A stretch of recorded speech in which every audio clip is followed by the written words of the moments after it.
الرحمن الرحیم الحمد للہ رب العالمین باری الخلائق اجمعین فاطر السماوات والارضین والصلاة والسلام على اشرف الاولین والآخرین خاتم النبیین شفیع المذنبین ابی القاسم محمد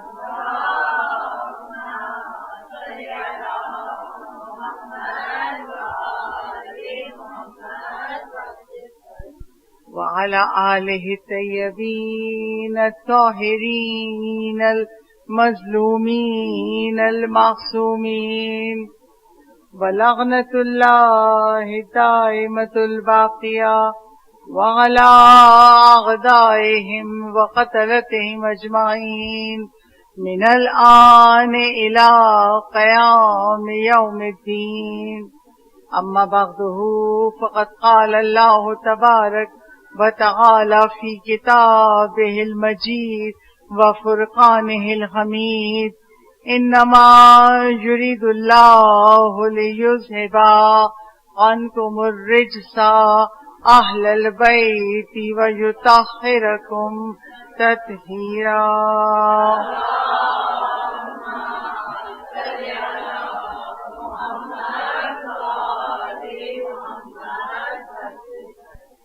ہم سب مل کر اپنے وقت کے امام کی سلامتی کے لیے دعائے سلامتی امام زمان پڑھتے ہیں. بسم اللہ الرحمن الرحیم. اللہم کل ولیک الحجت ابن الحسن صلواتک علیہ وعلی آبائہ فی ہذہ الساعة وفی کل ساعة ولیا وحافظا وقائدا وناصرا ودلیلا وعینا حتی تسکنہ ارضک طوعا وتمتعہ فیہا طویلا. بآواز بلند نعرہ صلوات.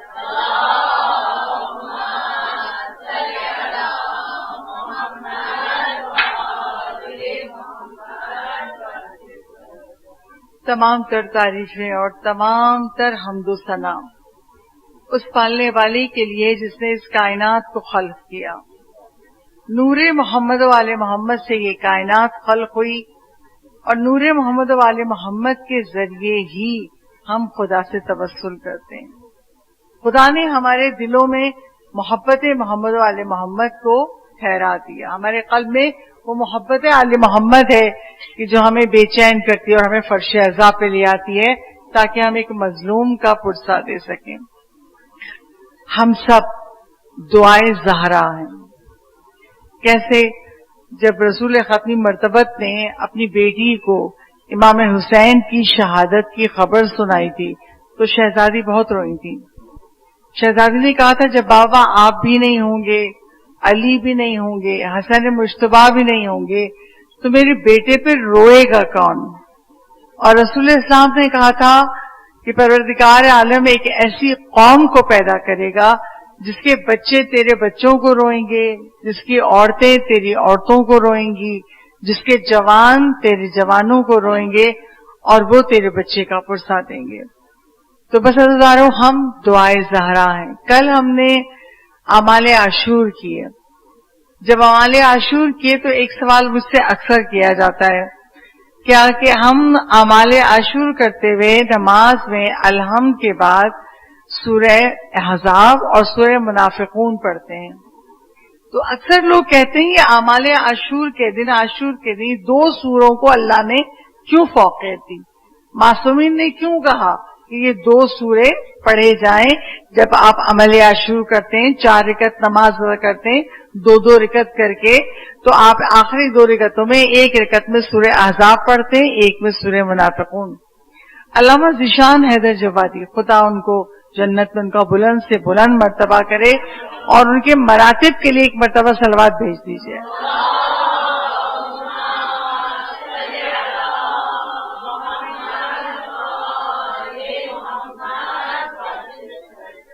وہ اپنی کتاب میں بیان کرتے ہیں کہ اللہ نے ان دونوں سوروں کو اس لیے رکھا کہ سورہ احزاب میں اللہ نے محمد اور آل محمد کی عظمت کو بیان کیا ہے. تو جب آپ عمل عاشور کرتے ہوئے سورہ پڑھیں, اس کے بعد خدا ہم سب کو توفیق دے. ہماری زندگیاں گزر گئیں لیکن ہم دعویٰ نہیں کر سکتے کہ ہم نے قرآن کے ایک ایک لفظ کے ترجمے کو پڑھ لیا. نہیں پڑھتے, فقط سرسری قرآن پڑھتے اور یہ ہم نے ایک قرآن ختم کر لیا 2, لیکن یقین مانیے سوروں کا ترجمہ پڑھیے. کہاں سورہ احزاب کو اللہ نے اس لیے عمل عاشور میں رکھا کہ تاکہ یہ دیکھیں کہ خدا نے محمد و آل محمد کو کیا عظمت و منزلت دی ہے اور کربلا میں ان کے ساتھ کیا سلوک کیا گیا. اور سورہ منافقون اللہ نے اس لیے عمل عاشور کرتے ہوئے رکھا کہ سورہ منافقون میں ان لوگوں کا تذکرہ ہے جن کے دلوں میں اسلام نہیں تھا مگر زبان سے کلمہ پڑھتے تھے, زبان سے اقرار کرتے تھے, دل میں کافروں کے ساتھ تھے. اور یہی حال لشکر یزید کا تھا کہ لشکر یزید والے بھی کلمہ رسول کا پڑھ رہے تھے, نماز رسول کی اللہ کی پڑھ رہے ہیں, مگر حسین کے قتل پر آمادہ ہیں. اس لیے یہ دونوں سورے ہم کو پڑھوائے جاتے ہیں. امام نے حکم دیا ہے کہ زیارت عاشور کرو تو یا اس کے اعمال میں یہ سورے پڑھو. سورہ احزاب کی آج ایک آیت پر گفتگو کروں گی. سورہ احزاب کی وہ مشہور ترین آیت جو ہم سب کو یاد ہے, آیت نمبر 56. ارشاد رب العزت ہوتا ہے, ان اللہ و ملائکتہ یصلون علی النبی یا ایھا الذین آمنوا صلوا علیہ وسلموا تسلیما.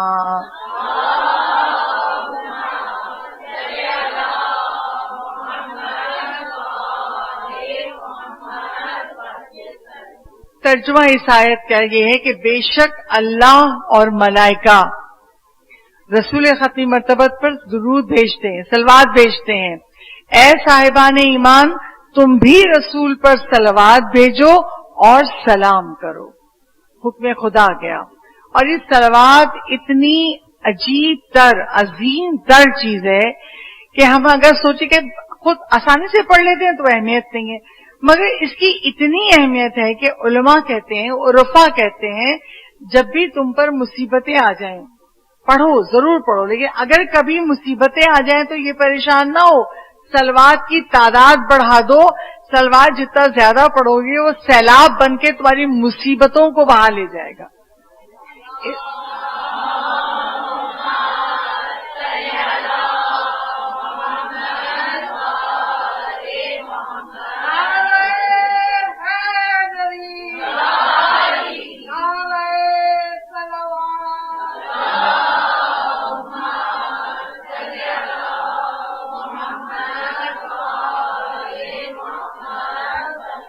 کتاب میزان الحکمہ کی 8ویں جلد میں ایک روایت ہے کہ پروردگار عالم حضرت موسیٰ علیہ السلام سے مخاطب ہوا اور کہا, موسیٰ اگر میرے نزدیک تر ہونا چاہتے ہو تو محمد اور ان کی آل پہ صلوات بھیجا کرو, میں تمہارے اور قریب آ جاؤں گا. اچھا, یہ کس نبی سے کہہ رہا ہے خدا؟ جس کی آواز کا جواب دیتا ہے, کلیم اللہ ہے, خدا کلام کرتا ہے. کہ موسیٰ اگر تم چاہتے ہو کہ میں تمہارے اور نزدیک آ جاؤں تو محمد و آل محمد پر صلوات بھیجا کرو. تو حضرت موسیٰ کہتے ہیں یہ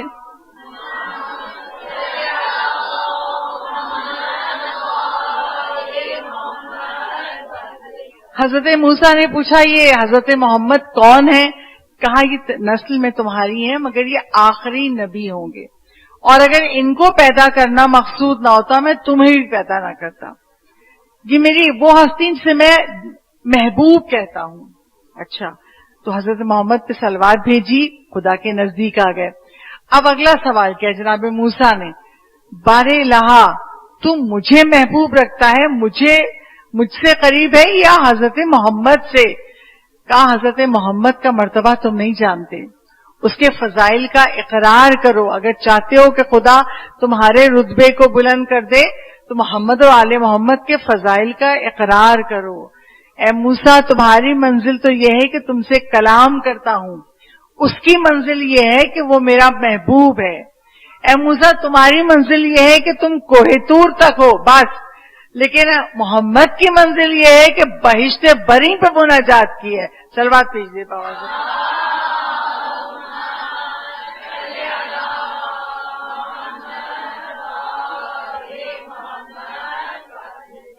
یعنی کہنے کا مقصد یہ تھا کہ اللہ حضرت موسیٰ سے کہہ رہا تھا کہ تقابل نہ کرو، موسیٰ محمد تم سے افضل ہے، محمد و آل محمد انبیاء سے افضل ہیں۔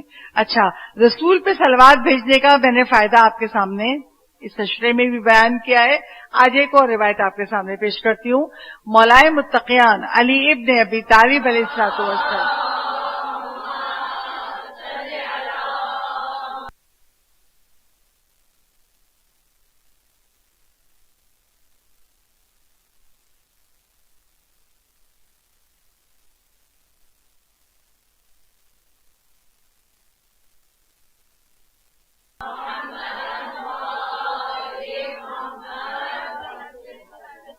مولائے متقیان رسول اپنی مرتبت سے مخاطب تھے، اور رسول اللہ کہتے ہیں یا علی مجھ پر کثرت سے صلوات بھیجا کرو۔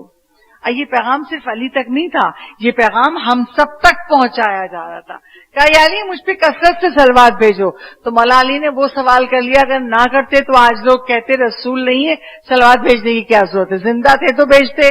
مولا علی نے سوال کیا، اللہ کے رسول آپ کی زندگی میں آپ پر جو صلوات بھیجے ثواب ہے، تو کیا آپ کی وفات کے بعد بھی یہی ثواب ہوگا؟ رسول اسلام کہتے ہیں بالکل، میری زندگی میں بھی اور میری وفات کے بعد بھی اللہ نے ایک ملک سلسائل، سواد سے آتا ہے سلسائل، اس کو خلق کیا ہے، اور اس کا کام یہ ہے دنیا میں کہیں بھی کوئی بھی مجھ پر صلوات بھیجتا ہے، جیسے ایک رسول نے جو مثال دی، جیسے ایک مر ایک دانے کو جھپٹ لیتا ہے اپنی غذا کے لیے، ایسے جب کوئی صلوات پڑھ کے بھیجتا ہے تو سلسائل فرشتہ اس کو پکڑ کے، صلوات کو مجسم اس کے لیے ہوتی ہے، پکڑ کے میری قبر پہ آتا ہے، اپنے پروں کو پھیلاتا ہے اور مجھ سے کہتا ہے فلاں بن فلاں نے اے رسول خدا آپ پر صلوات بھیجی ہے۔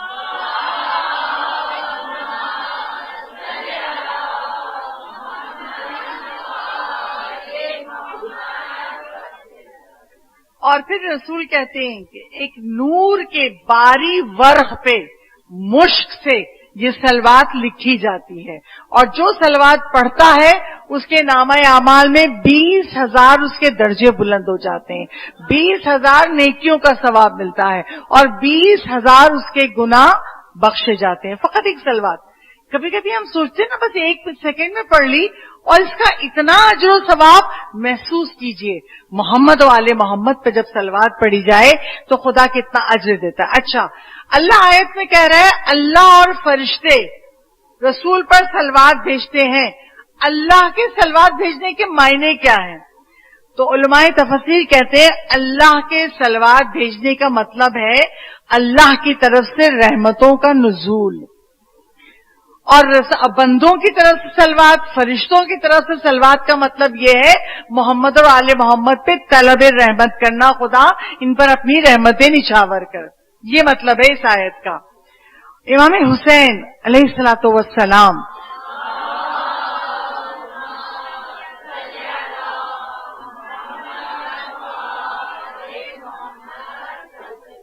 یہ روایتیں جو میں آپ کے سامنے پیش کر رہی ہوں، یہ کتاب درود و سلام کی برکتیں اس کتاب سے پیش کر رہی ہوں۔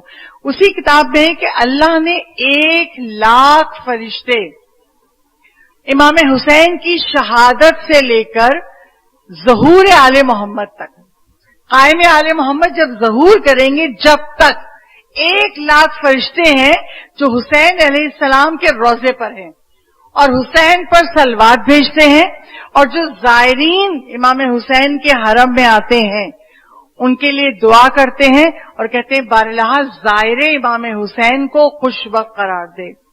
تو یہ اللہ کی حسین سے محبت ہے کہ 1,00,000 ملائکہ حسین کے روضے پر حسین پر صلوات بھیجتے ہیں. اور کہا کیونکہ وہ شہادت حسین سے اللہ نے ان کو ان کی قبر پہ معین کر دیا، تو کہا خاک آلود چہرے ہیں، غمزدہ چہروں کے ساتھ حسین کے روضے پر ہیں اور درود و سلام بھیجتے ہیں. رسول ختمی مرتبت احمد مجتبی محمد مصطفیٰ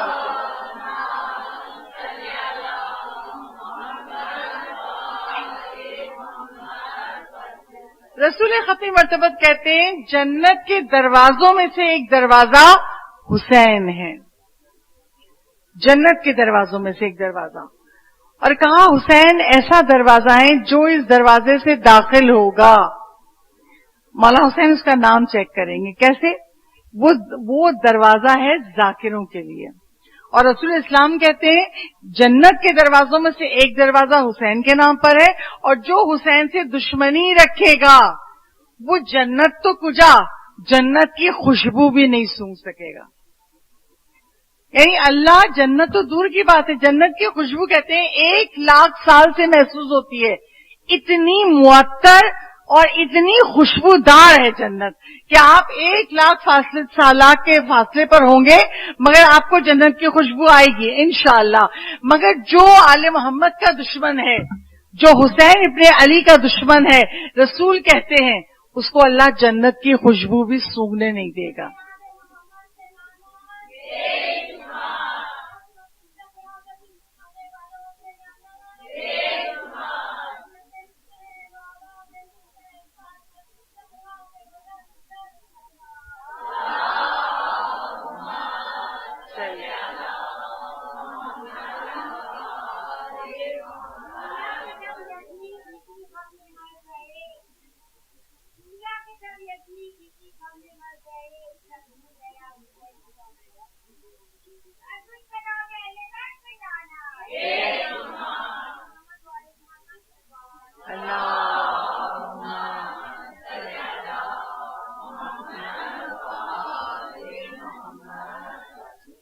تو رسول یہ کہیں کہ جو حسین سے نفرت کرتا ہوگا، حسین سے بغض رکھتا ہوگا، اس کو اللہ جنت کی خوشبو بھی سونگنے نہیں دے گا.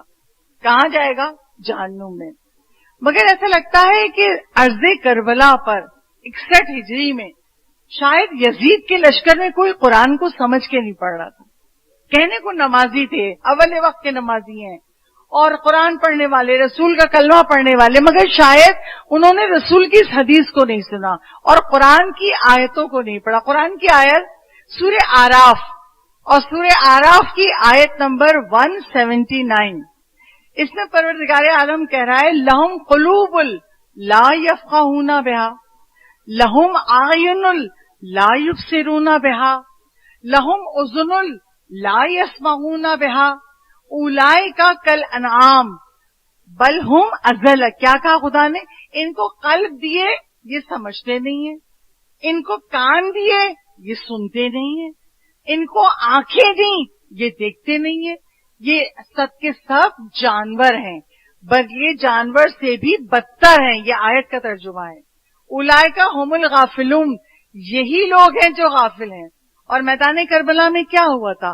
حسین ابن علی بار بار آ کے خطبے دے رہے ہیں، جو نہیں پہچانتا وہ پہچان لے میں رسول کا نواسا ہوں، اپنا تعارف کروا رہے ہیں. مگر وہ لوگ جو رسول کا کلمہ پڑھ رہے تھے نہ امام وقت کی صدا کو سن رہے ہیں، نہ چھوٹے چھوٹے بچوں کی پیاس ان کو نظر آ رہی ہے، نہ ان کی آوازوں کا اثر ان پر ہو رہا ہے.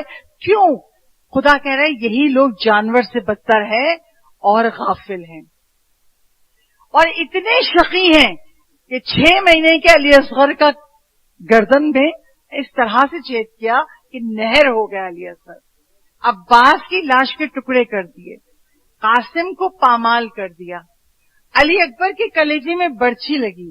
جب ہم یہ واقعات پڑھتے ہیں، سنتے ہیں، تو سوچتے ہیں کیسے شقی تھے، کیسے سخت دل لوگ تھے. ان کو 6 مہینے کے بچے پر رحم نہیں آیا. اور ایک بار کی کل میں بیٹھی مجلس کی تیاری کری تھی تو سوچا کبھی کبھی ذہن کہتا ہے کہ یہ انسان تھے مگر انسان کہلانے کے قابل نہیں تھے.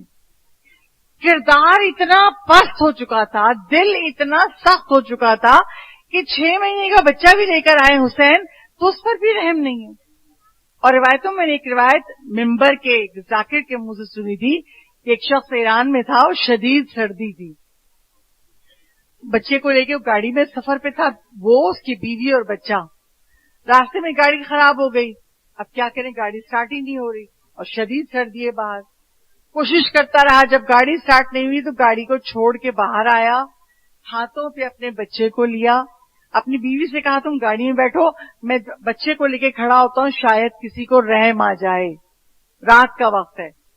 اب جو وہ بچے کو لے کے کھڑا ہوا تو کئی گاڑیاں آ کے رک گئیں، کیا ہوا، یہ چھوٹا سا بچہ گود میں کیوں ہے، اتنی سردی ہو رہی، کہا میری گاڑی خراب ہے۔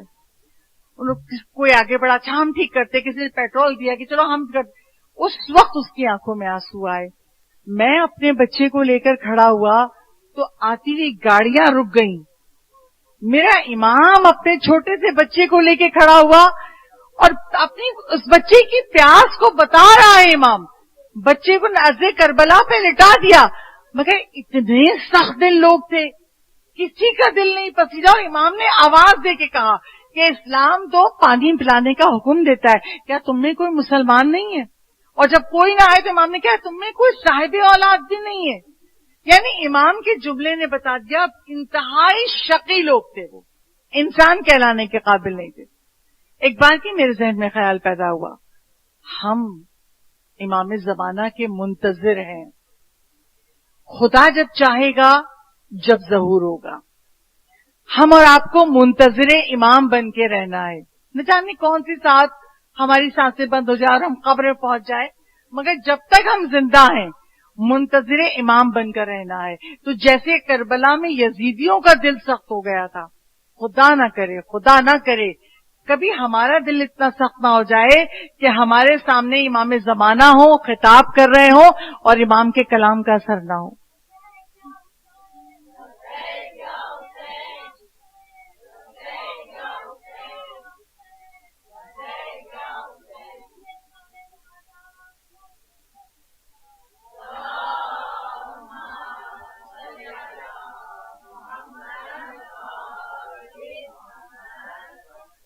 تو میں نے کتابوں میں دیکھنا شروع کیا کہ سخت دل ہونے کی وجہ کیا ہے، تاکہ ہم بچیں اس سے، اپنی اولادوں کو بچائیں، تاکہ دل سخت نہ ہونے پائے، امام زمان آئے تو ہم ان کے آواز پہ لبیک کہیں، اور جب تک امام کا ظہور نہیں ہو رہا ہے ہم امام کے ظہور کی تیاری کریں۔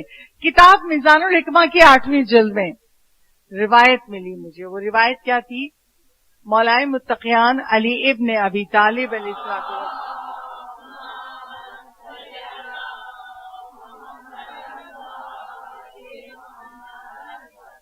مولائے متقیان کہتے ہیں گناہوں کی کثرت کی وجہ سے دل سخت ہو جاتے ہیں، پہلی وجہ یعنی قلب سخت کیوں ہوتے ہیں، جب انسان گناہ پر گناہ کرتا رہے اور توبہ نہ کرے تو اس کا دل اتنا سخت ہو جاتا ہے کہ امام سامنے کھڑے ہوں، کلام کر رہے ہوں، مگر امام کی بات کا اثر نہ ہو۔ تو ہم یہ وجہ جان کے ہمیں کرنا کیا ہے، خود کو بھی اپنے بچوں کو بھی گناہوں سے بچانا ہے۔ اچھا، اللہ اتنا ارحم الراحمین ہے، جب کسی سے کوئی گناہ ہوتا ہے نا تو 7 گھنٹے تک، 7 گھنٹے نماز فجر قضا ہو گئی، کسی پہ غصہ کر لیا، اب آپ سوچئے اللہ کی ابھی مہلت ہے 7 گھنٹے تک، اس دائیں طرف کے فرشتے کو جو ہماری اچھائیاں لکھتا ہے اور یہ جو گناہ لکھتا ہے، دائیں طرف کا فرشتہ بائیں طرف کے فرشتے سے کہتا ہے ذرا رک جاؤ، امام کی روایت ہے، رک جاؤ شاید یہ توبہ کر لے، اس کے نامہ اعمال میں ابھی گناہ مت لکھو۔ اور اگر ہم بدبخت ہو کے، اگر ہم بدنصیب ہو کے، ہمارا ذہن جائے نہ کہ ہم نے برا کیا ہے اور ہم اپنے گناہ پہ باقی نہ ہم توبہ کرتے ہیں نہ خدا سے معافی مانگتے ہیں، تو کیا ہوگا، وہ گناہ لکھ لیا جائے گا۔ لیکن اگر 7 گھنٹوں کے اندر ہم نے توبہ کر لی اور سچی توبہ، تو پروردگار عالم اس گناہ کو نامہ اعمال میں لکھتا بھی نہیں ہے۔ جو ایسا خدا ہو، جو گناہوں کو بخشنے والا خدا ہو، تو اگر ہم ہی بے خبر ہو جائیں تو عذاب الہی خدا کے سخت ہونے کی دلیل نہیں، خدا ظالم نہیں، یہ ہمارے اعمال ہیں جن کی بنا پر ہم خدا نہ کرے کہ جہنم میں جانا پڑ جائے۔ تو ہمیں ہمیشہ توبہ کی طرف متوجہ رہنا چاہیے۔ مولا متقیان علی ابن ابی طالب علیہ الصلوۃ والسلام.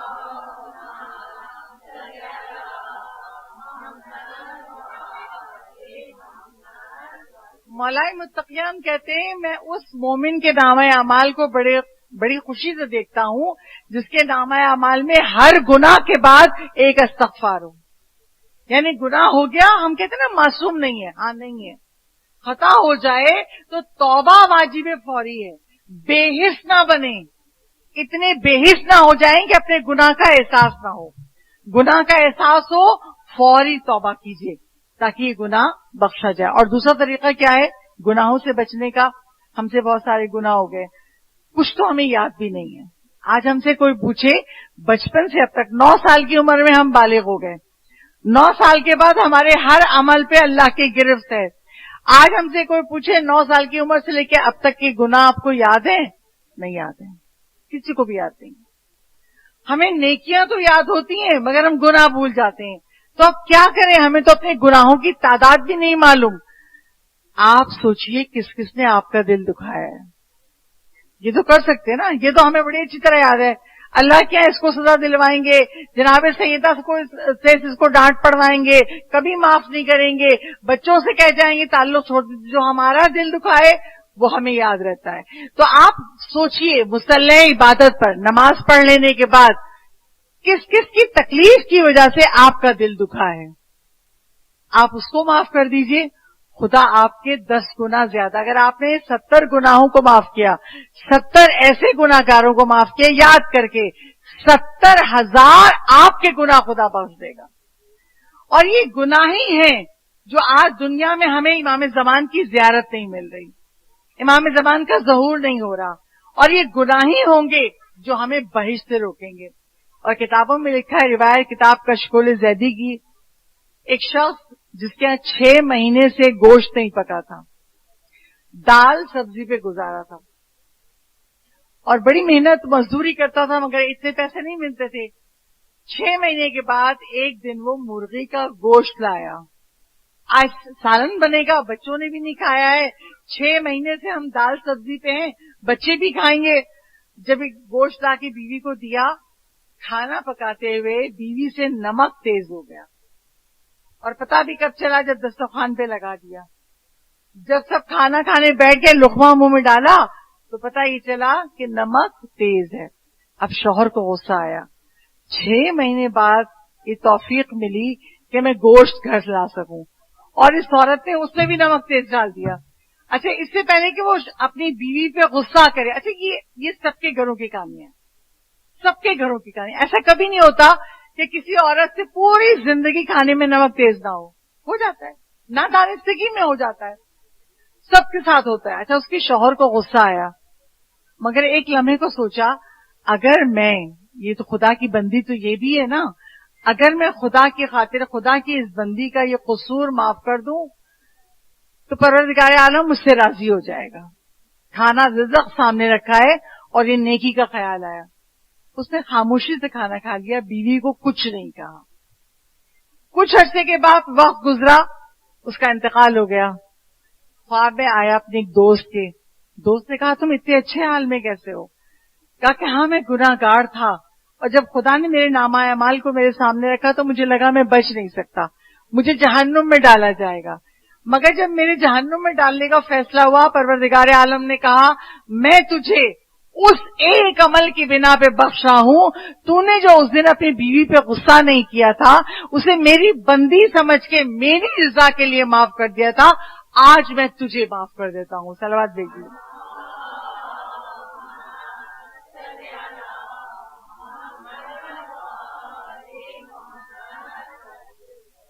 تو دل سخت ہو جانے کی ایک وجہ گناہوں کی کثرت. صادق آل محمد امام جعفر صادق علیہ السلام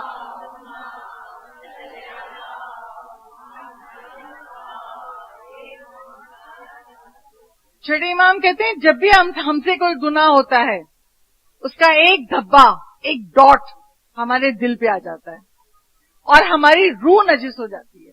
چھٹے امام کے جملے. اگر اس نے توبہ کر لی تو وہ ڈاٹ، وہ نقطہ سیاہ رنگ کا مٹ جاتا ہے. لیکن اگر توبہ نہیں کی احساس ہی نہیں ہے ہم نے گناہ کیا کہاں ہے، احساس ہی نہیں ہے.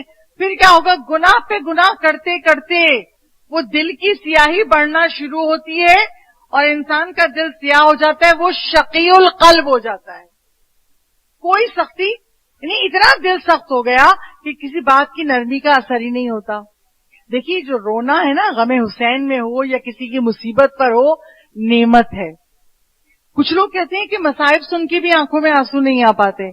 اللہ سے دعا کیا کریں، بہت صدق دل سے کہہ رہی ہوں، اللہ سے دعا کیا کریں، معبود ہمارے گناہ بخش دے. وہ کون سا گناہ ہے جس کے سبب مجھے گریا کی توفیق نہیں مل رہی ہے؟ تو اللہ سے آنسو بھی مانگا کریں اور اپنے گناہوں کی مغفرت بھی مانگا کریں. تو دل کی سختی کا ایک سبب ہے گناہوں کی کثرت. اور جو لشکر عزیز کا دل سخت ہوا، اس کی دوسری وجہ بغض علی. علی سے جو بغض رکھتے تھے، علی کے دشمنی پہ جو یزید نے آمادہ کر لیا تھا، کسی کو پیسے سے خریدا، کسی کو دھمکیاں دی گئی، اور جو لوگ بڑے دیندار تھے ان کے لیے ایک پیش امام کو خرید کے اس سے فتویٰ لے لیا، پیش امام مسجد کا، نماز کا پیش امام، اور اس نے فتویٰ دے دیا قاضی شوری نے کہ حسین کو قتل کرنا واجب ہے. ایسے یہ لاکھوں کا لشکر تیار ہوا. تو آج کل کے عاشورہ سے ہم نے کیا سیکھا؟ یہ سیکھا کہ اگر ہم اپنے آپ کو بھی، اپنے بچوں کو بھی دور رکھیں ایسے لوگوں سے جو لوگ ہمارے بچوں کے دلوں میں بغض نہ ڈال دیں.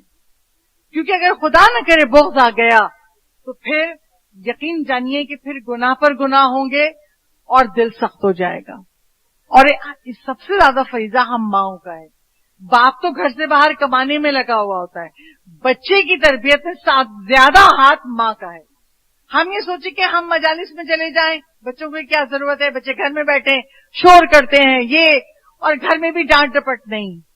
اللہ نے آپ کو اولاد دے کے اپنی ایک امانت دے دی ہے، اس امانت کی تربیت کریں، اور ایسی تربیت کریں کہ اگر ہمارے جانے کے بعد، قبر میں جانے کے بعد بھی ظہور امام ہو تو ہماری اولاد نصرت امام کے لیے کھڑی ہو. امام زمان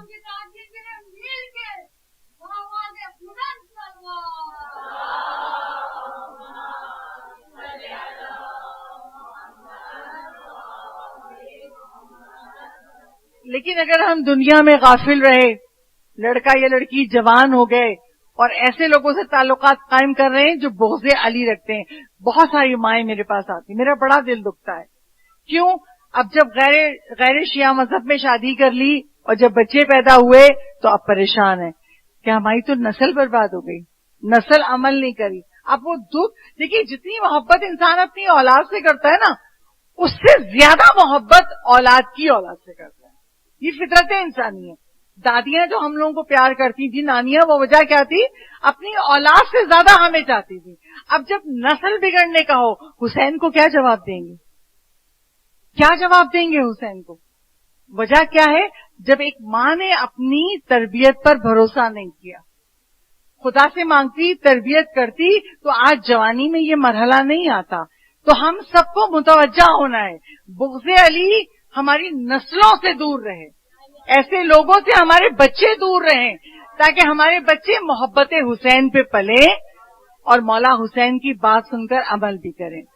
تو دو چیزیں میں نے آپ کے سامنے بیان کر دی کہ اگر ہم چاہتے ہیں ہمارا دل سخت نہ ہو، امام زمانہ کا ظہور ہو، امام کا کلام ہم پر اثر کرے، پہلی چیز بغض علی، دوسری چیز گناہوں کی کثرت کا ہونا، تیسری چیز لمبی لمبی آرزوؤں کا دل میں ہونا. میزان الحکمہ میں ایک روایت ہے کہ پروردگار عالم حضرت موسیٰ سے مخاطب ہوا کوہ طور پہ اور کہا، موسیٰ لمبی لمبی آرزوئیں دل میں نہیں باندھنا، ورنہ یہ آرزوئیں تمہارے دل کو سخت کر دیں گی.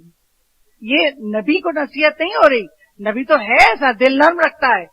یہ وصیت، یہ نصیحت خدا ہم لوگوں تک پیش کر رہا ہے. اچھا، لمبی لمبی امیدوں سے کیا مراد ہے؟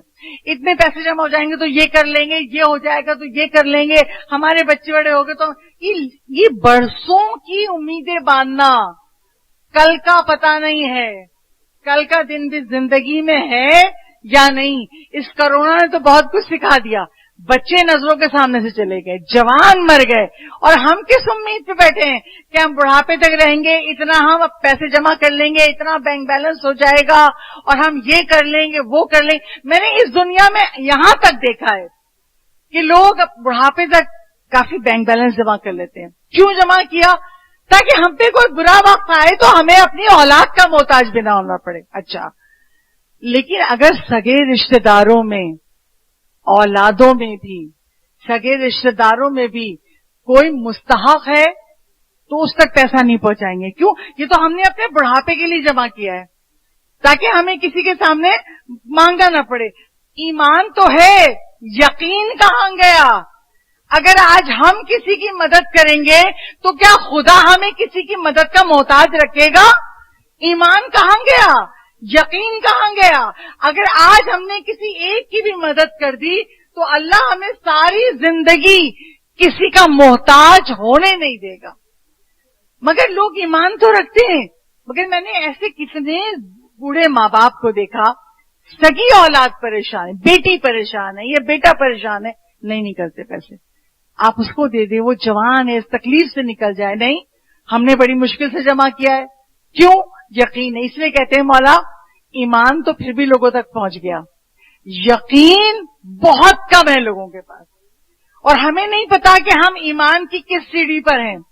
صادق آل محمد امام جعفر صادق علیہ السلام،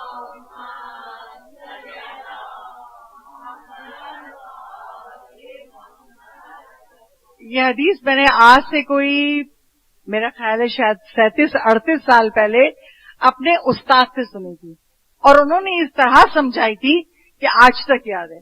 چھٹے امام کہتے ہیں عبادت کرنے والے بھی، بہت غور سے سنیے گا، طویل حدیث ہے، بہت غور سے سنیے گا۔ چھٹے امام کہتے ہیں عبادت کرنے والے بھی ہلاکت میں ہیں اگر علم نہ ہو۔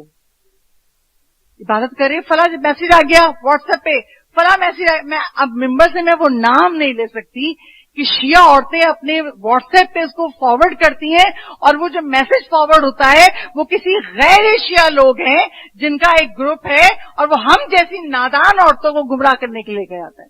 میں نام ممبر سے نہیں لے سکتی، دھڑا دھڑ میسج فارورڈ ہو رہے ہیں۔ اور چھٹے امام کیا کہتے ہیں؟ اب اس کے بلبوتے پہ یہ سورہ پڑھ لو، یہ سورہ، جس میسج پر آپ کے امام کا نام ہی نہیں ہے کہ آپ کے کس امام نے کہا، آپ کو اس پر یقین کیسے؟ میں تو یہ سمجھ میں نہیں آتا۔ 14 صادقین کے ماننے والے ہیں، اگر 14 صادقین میں کسی کا نام نہیں تو یقین کیسا؟ مگر کیا ہوتا ہے؟ فارورڈ ہوتا ہے۔ چھٹے امام کہتے ہیں عبادت کرنے والے بھی ہلاکت میں ہیں اگر علم نہ ہو، علم رکھنے والے بھی ہلاکت میں ہیں اگر تقویٰ نہ ہو، کیونکہ کہتے ہیں کہ اگر سب سے بڑا عالم شیطان ہوتا، علم بہت تھا مگر تقویٰ نہیں تھا، اللہ کے آگے سر کو، اللہ کے آدم کے پتلے کے آگے سر کو نہیں جھکایا۔ ٹھیک ہے، تو عبادت کرنے والے ہلاکت میں اگر علم نہیں، علم کرنے والے بھی ہلاکت میں اگر تقویٰ نہیں۔ پھر چھوٹے امام کہتے ہیں تقویٰ رکھنے والے بھی ہلاکت میں ہیں اگر خلوص نہ ہو، اور خلوص رکھنے والے بھی ہلاکت میں ہیں اگر یقین نہ ہو۔ یہ پانچوں اسٹیپ آ گئے۔ عبادت کر رہے ہیں، علم ہونا چاہیے، علم ہے تقویٰ ہونا چاہیے، تقویٰ ہے خلوص ہونا چاہیے، خلوص ہے تو یقین ملے گا۔ تو آج اگر ہم اپنے ایمان کو خود چیک کریں، ہم یقین کی کس منزل پر ہیں؟ نہیں، کسی کو کچھ دیتے ہوئے ہاتھ روک لیتے ہیں، نہیں اتنی قیمتی چیز کیسے دے دیں، یہ تو فلاں نے ہمیں دیا، ہم نہیں دے رہے۔ ارے آپ یہ دیں، اللہ آپ کو اس سے بڑھ کر عطا کرے گا، خدا کا وعدہ ہے۔ ہمیں یقین نہیں ہے، کلمہ پڑھتے ہیں، مجلسوں میں آتے ہیں، ہر عبادت انجام دیتے ہیں، مگر یقین کی منزل سے پیچھے ہیں۔ اور جس کو یقین ہو اللہ اس کو کتنا اجر دیتا ہے۔ کتاب آیت اللہ دستغیب شیرازی کی بکھرے موتی، اس کتاب میں ایک روایت ہے، ایک شخص تھا جس کا نام تھا عبداللہ مبارک، اپنا واجب حج وہ کر چکا تھا، مستحب حج کرنے وہ نکلا گھر سے، اللہ نے اس کو پیسے دیے تھے، 1000 دینار لے کے وہ نکلا، اور اس زمانے میں آج کی طرح نہیں باہر چلے جائیں، لوگ اونٹ پر گھوڑوں پہ سواری کرتے تھے، تو مہینوں کا سفر طے کر کے پھر ذی الحج میں مکہ پہنچتے تھے. عبداللہ مبارک بھی نکلے گھر سے, کوفے تک پہنچے. ابھی سفر جاری ہے, ابھی ان کو مکے تک جانا ہے. کوفے میں ایک مرتبہ دیکھا ایک کچرے پر, ایک کوڑے کے ڈھیر پر ایک عورت ہے جو باحجاب بھی ہے, وہ آ کے مردہ مرغی اٹھا کے لے جا رہی ہے. مردار کھانا حرام ہے, اور مردار وہ جو مرغی مری ہوئی ہے اس کو اٹھا کے گھر کی طرف چلی. عبداللہ مبارک حیران ہے, اس کا پردہ بتا رہا ہے یہ مسلمان ہے, تو یہ مری ہوئی مرغی کیوں لے جا رہی ہے. اس کے پیچھے پیچھے اس کے گھر تک گئے. جب گھر گئے, گھر کے اندر جا کے اس سے دروازہ کھٹکھٹایا. میں ایک سوال کرنا چاہتا ہوں, ہاں پوچھو, یہ تم مردہ مرغی اٹھا کے کیوں لائی ہو؟ کہا میں بیوہ ہوں, میرے بچے یتیم ہیں, اور 3 دن ہو گئے ہمارے منہ میں ایک لقمہ نہیں گیا. اگر آج بھی نہ گیا تو میرا کوئی بچہ مر جائے گا. اور میں جانتی ہوں اسلام کو, جب ایسی حالت آ جائے تو مردار بھی حلال ہو جاتا ہے, اتنا کہ جتنی جان بچ سکے. بھائی اتنا کھاؤ جتنی جان بچ سکے. اس لیے میں یہ مردہ مرغی لے کر آئی ہوں. عبداللہ مبارک سوچتے ہیں میرے پاس 1000 دینار ہے. دینار سونے کے سکوں کو کہتے ہیں, درہم چاندی کے سکوں کو کہتے ہیں. کہا میرے پاس 1000 دینار ہے, واجب حج تو کر چکا ہوں, مستحب حج کے لیے جا رہا ہوں. ابھی آج کی دنیا کا کوئی ہوتا تو کیا کہتا, مستحب حج, اتنا ثواب, اور میں یہ پیسے اٹھا کے ان کو دے دوں. نہیں, کوئی کسی کو یقین نہیں ہوتا. مستحب حج کو چھوڑ کے کسی کی مدد کر دوں, اللہ مجھ سے اتنا ہی راضی ہوگا جتنا میں مستحب حج کرتا. عبداللہ مبارک نے وہ 1000 دینار اپنے پاس سے نکالے اور اس خاتون کو دیے. یہ رکھ لیجیے. کہا نہیں مجھے نہیں چاہیے. کہا نہیں رکھ لیجیے, یہ خدا کی طرف سے. وہ 1000 دینار اس خاتون نے رکھے. سیدانی تھی, بچے چھوٹے چھوٹے تھے. عبداللہ مبارک کوفے میں رکے. جس قافلے کے ساتھ وہ مکہ جا رہے تھے قافلہ چلا گیا, یہ مکے میں رک گئے کیونکہ پیسے انہوں نے غریب خاتون کو دے دیے تھے. جب حج مکمل ہوا اور ان کا قافلہ پلٹا تو اس قافلے میں ایک شخص آ کے کہتا ہے عبداللہ مبارک تم نے کیا کیا؟ عرفات کے میدان میں اپنی امانت مجھے پکڑا کے چلے گئے, میں تم کو حج کے مجمع میں ڈھونڈتا رہا, لو یہ اپنی امانت لو, 10,000 دینار. عبداللہ مبارک حیران کہ بھائی میں تو حج پہ ہی نہیں گیا. جب میں حج پہ گیا نہیں تو تم کو عرفات کے میدان میں پیسے کہاں سے دوں گا, میں تو مکہ پہنچے ہی نہیں ہوں. کہا بس رہنے دو, تم مجھے دے کے کہتے میں جھوٹ بول رہا ہوں, کوئی پکڑو یہ اپنے 10,000 دینار. اب اس کو لے لیا.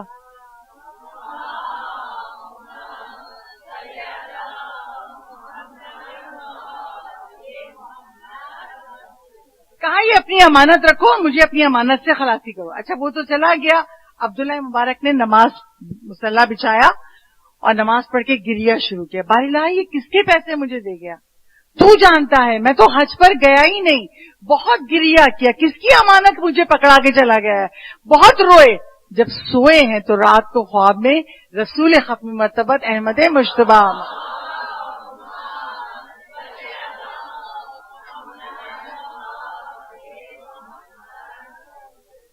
رسول اسلام کہتے ہیں عبداللہ تم نے جو اس سیدانی کی مدد کی, وہ اس قدر غریب تھی اس کے پاس کھانے کو بھی نہیں تھا, اللہ نے اس نیکی کی کرنے کی وجہ سے تمہاری شکل کا ایک فرشتہ پیدا کر دیا اور اس فرشتے نے حج انجام دیا.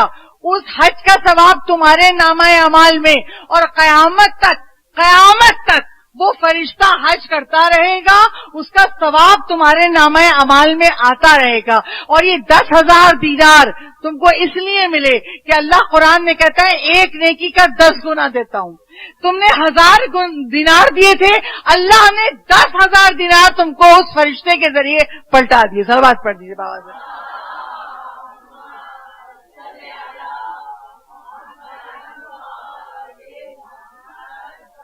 تو جس کو اللہ پر یقین ہو, اللہ نے قرآن میں سارے اصول بیان کر دیے.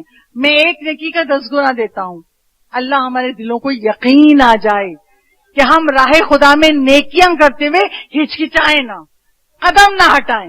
جب اللہ نے کہہ دیا تو اللہ ہماری طرح نہیں کہہ دیا, اللہ کرتا ہے اور کرے گا, مگر ہمیں یقین ہونا چاہیے. تو آج کے مجلس میں ہم نے جانا دل سخت ہونے کی 3 وجوہات: بغض علی, گناہوں کا کثرت سے ہونا, اور لمبی لمبی آرزوؤں کو دل میں جگہ دینا.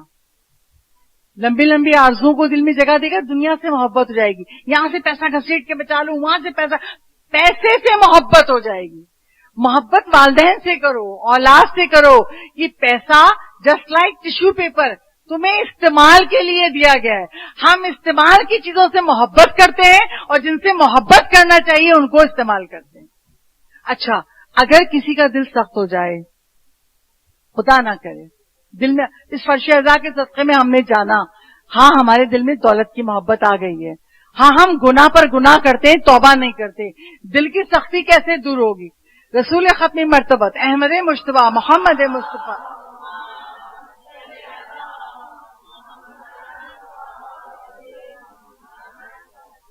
رسول ختم مرتبت کہتے ہیں جیسے لوہے کو زنگ لگ جاتا ہے ایسے ہی تمہارے دل کو بھی زنگ لگ جاتا ہے، اور دل کے زنگ کو دور کرنا ہے تو استغفار اور تلاوت قرآن کرو. استغفار اور تلاوت قرآن، رسول نے ایک ہی حدیث میں سخت دلی سے بچنے کے 2 علاج بتا دیے. استغفار کرتے رہو گے دل سخت نہیں ہوگا، تلاوت قرآن کرتے رہو گے دل سخت نہیں ہوگا. میں دونوں کے لیے ایک روایت پیش کر کے مصائب کی منزل پہ آ جاؤں. استغفار کیسے؟ امام حسین علیہ الصلوۃ والسلام بیان کرتے ہیں،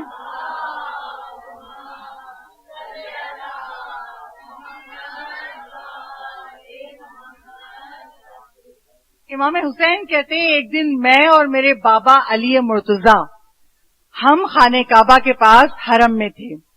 رات ہو گئی تھی، آدھی رات گزر چکی تھی. کچھ لوگ جو حرم میں تھے عبادت کرنے کے لیے بھی وہ وہیں سو گئے. صرف میں اور میرے بابا علی مرتضی جاگ رہے تھے، طواف میں مشغول تھے. ایک بارگی کسی کے رونے کی آواز آئی. میرے بابا نے سن کے مجھ سے کہا، حسین یہ آواز سن رہے ہو؟ کوئی بہت تڑپ کے مناجات کر رہا ہے. کہا بابا ہاں مجھے بھی آواز آئی. مولا علی کہتے جاؤ دیکھو کون ہے، اور جب دیکھ لو اس کو میرے پاس لے کے آنا. امام حسین گئے کہ میں گیا اور میں نے دیکھا ایک جوان ہے بہت خوبصورت، اور وہ جوان خانہ کعبہ کا پردہ پکڑ کے رو رو کے معافی مانگ رہا ہے. بار الہ ہم سب کو بار بار خانہ خدا کی زیارت نصیب ہو. مولا ایسا وقت نصیب ہو کہ تنہائی ہو اور خدا سے مناجات کریں. تو مولا علی کہتے ہیں جاؤ حسین دیکھو اس شخص کو لے کے میرے پاس آنا. مولا حسین کہتے ہیں ایک جوان تھا جو خانہ کعبہ کا پردہ پکڑ کے رو رو کے مناجات کر رہا تھا. بار الہ سب سو گئے ہیں، تو جاگ رہا ہے اور تو ہی غمزدہ کی فریاد کو سنتا ہے. کہتا جاتا تھا، پڑھتا جاتا تھا اور روتا جاتا تھا. امام حسین نے اس سے کہا تمہیں میرے بابا نے بلایا ہے، رسول کے بھائی ہے نا علی مرتضی، انہوں نے تم کو بلایا ہے. وہ جوان امام حسین کے پیچھے پیچھے آیا. امام حسین پہنچے مولا علی مرتضی تک، وہ جوان بھی پہنچا. مولا کہیں گے اس قدر رو کیوں رہے ہو؟ کہا مولا ایسا گناہ ہو گیا ہے کہ مجھے معافی مل جائے. مولا کہتے کھل کے بتاؤ. علی تو جانتے ہیں اگر علی اس سے نہ پوچھتے تو ہم تک بات کیسے پہنچتی. مولا جانتے تھے. مولا کہنے ذرا کھل کر بتاؤ. کہا میں جوان تھا اور جوانی کے نشے پہ تھا، گناہ کرتا تھا، جھوٹ بولتا تھا، اور میرا بوڑھا باپ مجھے بار بار کہتا تھا مت کرو، یہ کماؤ، اپنی زندگی بناؤ. یہ کھیل کود کے لیے اللہ نے زندگی نہیں دی ہے. میں اپنے بابا پر غصہ کیا کرتا تھا، کبھی کبھی اپنے باپ کو مارتا بھی تھا. جوانی کا غصہ، دنیا میں غافل ہے. جب انسان گناہ پر گناہ کرے نا، توبہ نہ کرے تو یہ منزل آ جاتی ہے. کہا میں اپنے بابا کو اذیت دیتا تھا. ایک روز میرے بابا نے مجھے پھر سمجھایا، دیکھو بیٹا جوانی گزر جائے گی، جوانی سے استفادہ کر لو، رزق حلال کماؤ، کسی کو دھوکہ مت دو. اب جب بابا نے نصیحت شروع کی میں نے اپنے باپ کا ہاتھ پکڑ کے موڑ دیا. غصہ، کیوں مجھے نصیحت کر رہے ہیں؟ نہیں سننا مجھے آپ کے الفاظ. جیسے ہی باپ کے ہاتھ کو پکڑ کے مروڑا، باپ کا ہاتھ زانو پہ گرا اور دوبارہ میرا باپ اپنا ہاتھ زانو سے اٹھا نہیں سکا. اتنی تکلیف تھی اس کو. ایک بار کی باپ کی آنکھوں سے آنسو نکلے، میں تیرے لیے خانہ کعبہ کے پاس جا کے بد دعا کروں گا، تو میری بات نہیں مانتا ہے. دیکھیے انسان اپنی اولاد سے زیادہ کسی کو نہیں چاہتا، لیکن کبھی اولاد اتنے دکھ دے دیتی ہے کہ ماں باپ کی زبان سے ہی جملے نکل آتے ہیں، میں خانہ خدا کے پاس جا کے تیرے لیے بد دعا کروں گا. اور یہی ہوا.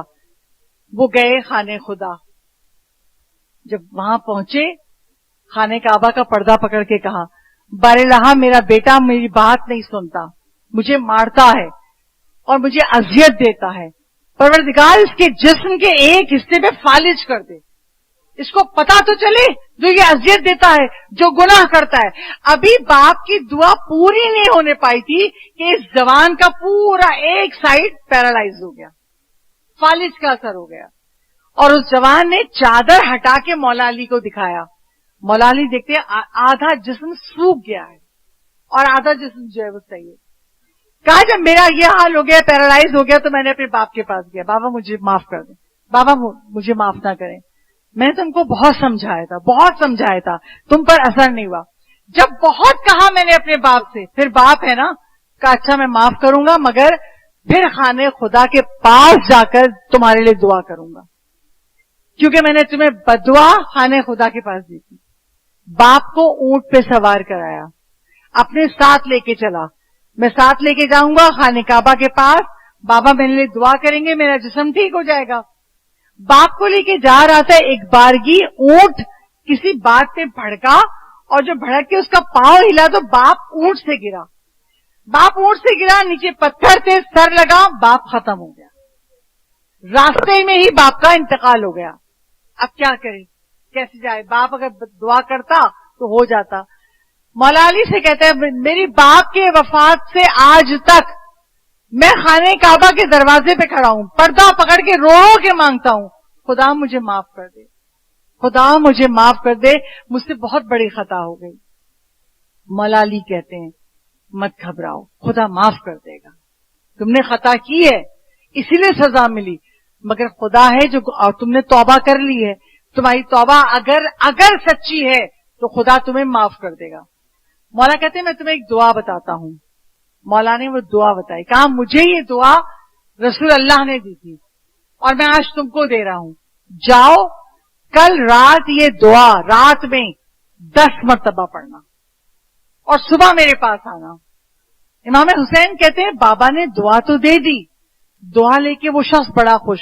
مولا علی کہتے ہیں اس دعا میں اسم اعظم ہے، اللہ کے نام ہے، اور اللہ اپنے ناموں کا واسطہ دے کے جب دعا کرو گے خدا قبول کر لے گا۔ کہا میں اور بابا گھر آ گئے۔ اگلے دن صبح ہم پھر حرم خدا میں گئے۔ جب حرم الہی میں گئے تو کہا میں منتظر تھا کہ بابا نے اس سے کہا تھا 10 مرتبہ رات کو پڑھنا اور پھر واپس میرے پاس کل آ کے بتانا۔ کہا ایک بارگی میری نگاہ پڑی، کوئی شخص حرم میں داخل ہو رہا تھا پوری صحت و سلامتی کے ساتھ،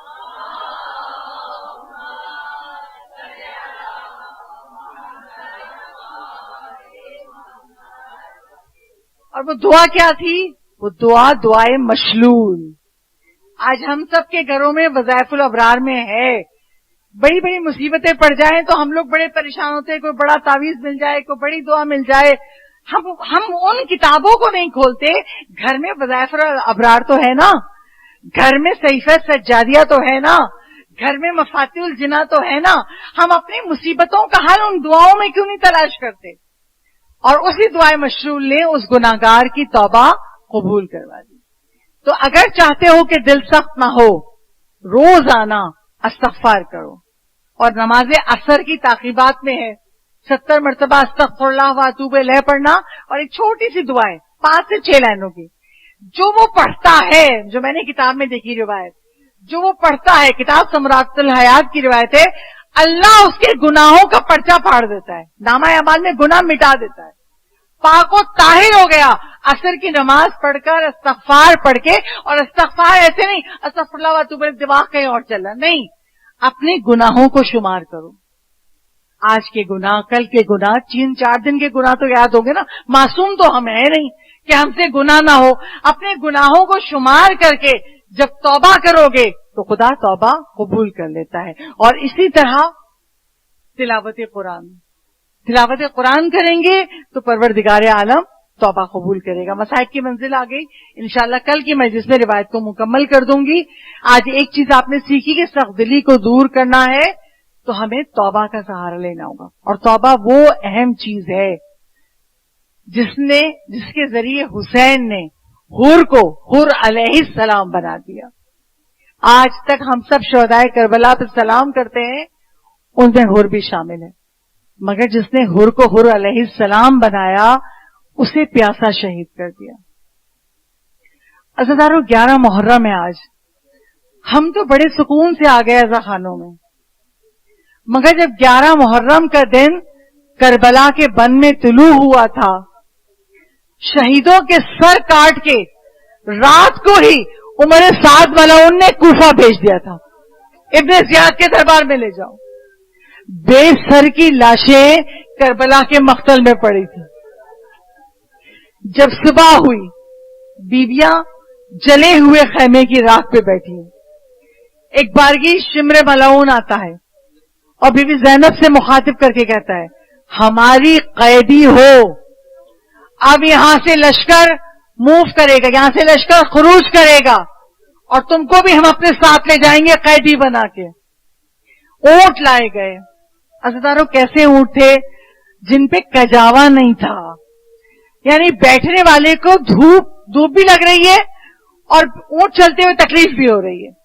اور جب مدینے سے آئی تھی بیویاں، عباس علمدار نے ہر اونٹ پہ کجاوا رکھا تھا۔ اونٹ آ گئے، شمر ملعون کہنے لگا، اٹھو اس راکھ پہ بیٹھی ہو، آؤ میں تم عورتوں کو بٹھا دوں اونٹ کے اوپر۔ زینب کبریٰ اب عباس بھی ہیں، اب حسین بھی ہیں۔ علی کی بیٹی ڈٹ کے کھڑی ہو گئی، خبردار ہم کو ہاتھ مت لگانا، ہم سیدانیاں ہیں، ہم نبی زادیاں ہیں، ہمارے جسموں کو ہاتھ مت لگانا، میں سب کو سوار کرا دوں گی۔ زینب کبریٰ نے ایک ایک بیوی کا ہاتھ پکڑا، آؤ کلثوم میں تمہیں تیار، میں تمہیں سوار کراؤں، آؤ رباب میں تمہیں اونٹ پہ سوار کراؤں، آؤ لیلا میں تمہیں سوار کراؤں۔ زینب عباس بن گئی، ایک ایک بیوی کو سوار کرا دیا۔ کنیز فضہ ہے، اماں کی کنیز فضہ میں آپ کو بھی سوار کراؤں؟ کہا نہیں بی بی آپ شہزادی ہیں۔ فاطمہ زہرا کی بیٹی ہے، شہزادی میں خود سوار ہو جاؤں گی۔ کہا نہیں میں آپ کو بھی سوار کراؤں گی۔ زینب نے جب سب کو سوار کرا دیا نا، آخری اونٹ رہ گیا، اس اونٹ پر سکینہ کو بٹھا دیا اور اب زینب کی سوار ہونے کی باری ہے۔ زینب نے نظر سے مقتل کو دیکھا، دور مقتل ہے، فرات کی طرف رخ کر کے کہا، عباس بڑی شان سے لائے تھے، آج اس بلوائے عام میں زینب کھڑی ہے، کوئی نہیں جو زینب کو سوار کرا دے۔ بی بی زینب کبریٰ خود ہی اونٹ پر سوار ہو گئی۔ جب یہ لٹا ہوا قافلہ کوفے کی طرف جانا تھا، شمر ملعون کے کان میں کچھ سپاہیوں نے کہا، شمر ملعون نے کہا اچھا ان کو مقتل سے گزار کے لے جائیں گے، کیوں؟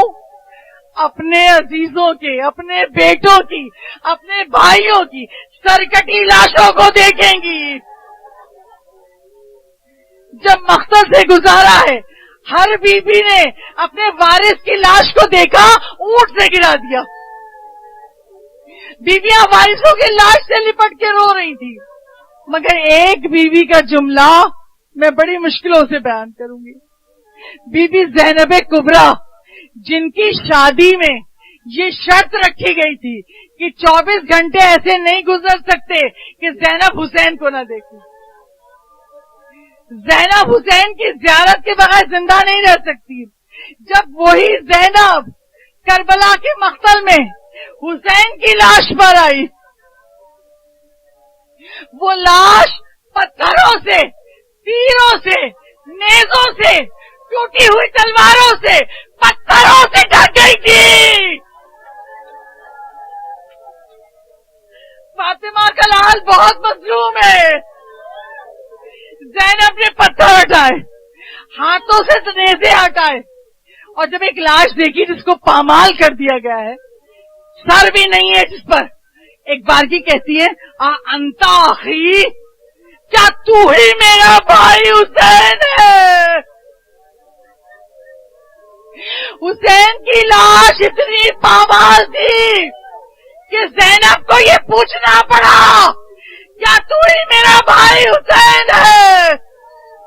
زینب نے کٹی ہوئی گردن پہ لب رکھ دیے، کہا بھیا پوری لاش میں ایک بھی جگہ ایسی نہیں ہے میں جہاں بوسے لے سکوں. ایک ایک بی بی ام لیلا اور علی اکبر کے لاشے پر، قاسم کے لاشے پہ ام فروا بیٹھی. ایک اور بی بی امام حسین کی لاش پہ آئی، ام رباب.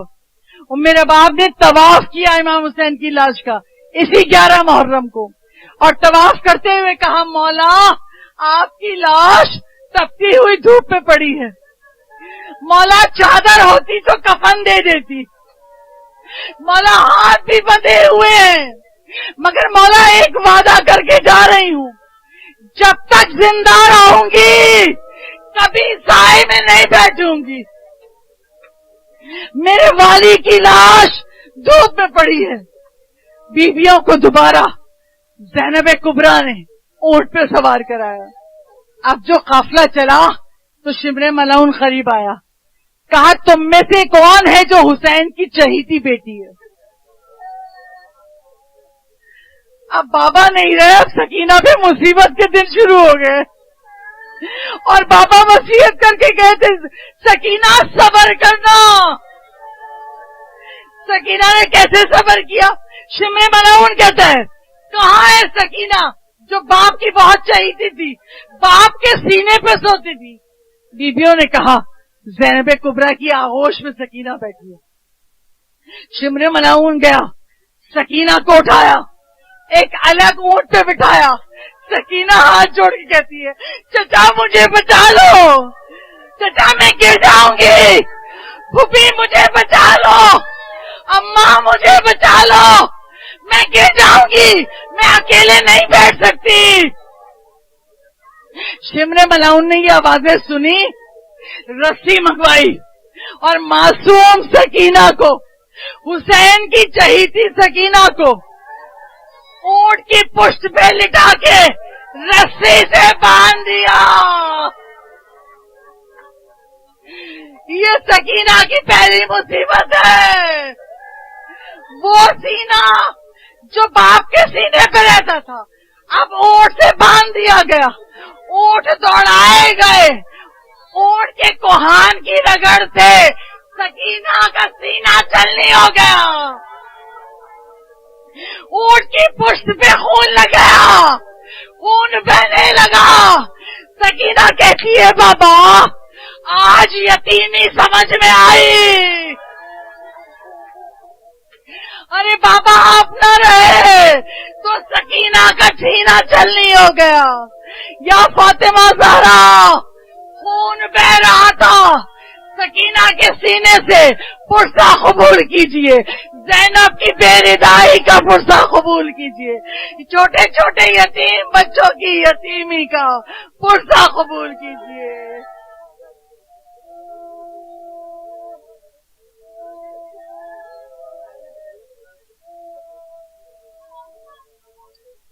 الا لعنت اللہ وعلی القوم الظالمین وسيعلم الذين ظلموا أي منقلب ينقلبون. بارالہ تجھے محمد و آل محمد کے مصائب کا واسطہ، آل محمد کی غربت کا واسطہ، بارالہ ہماری اس قلیل عبادت کو قبول فرما لے. پاک پروردگار ہم سب کے تمام گناہان کبیرہ اور صغیرہ معاف فرما دے. خدا تجھے واسطہ دیتی ہوں حسین کی ماں فاطمہ زہرا کا، ہماری سب سے بڑی دعا امام زمانہ کے ظہور میں تعجیل فرما دے. مولا یہ ساری مومنات یہ عزادار ہیں آپ کی، سب کی دلوں میں حاجت ہے، مولا سب کے دلوں کی حاجت کو پورا کر دیجیے. جو لا ولد ہے اسے اولاد عطا کر دیجیے، جو صاحب اولاد ہے ان کی اولاد کو نیک صالح بنا دے، جن کے بچے بڑے ہو گئے ان کو اچھے بر عطا کر دے، جو متمنی حج و زیارات ہیں حج و زیارت سے مشرف فرما. جو بیمار ہیں تجھے حسین کی بیٹی فاطمہ زہرا کی بیماری کا واسطہ بیماروں کو شفائے کلی عطا فرما. جن کا رزق تنگ ہو گیا ہے رزق میں برکت دے. خدایا عزاداری امام حسین کی حفاظت فرما، ہمارے ملک پاکستان کی حفاظت فرما، اور جب امام زمانہ ظہور فرمائیں اور صدا دیں تو لبیک کہنے والوں میں ہم سب آگے آگے ہوں. ربنا تقبل منا انک انت السمیع العلیم.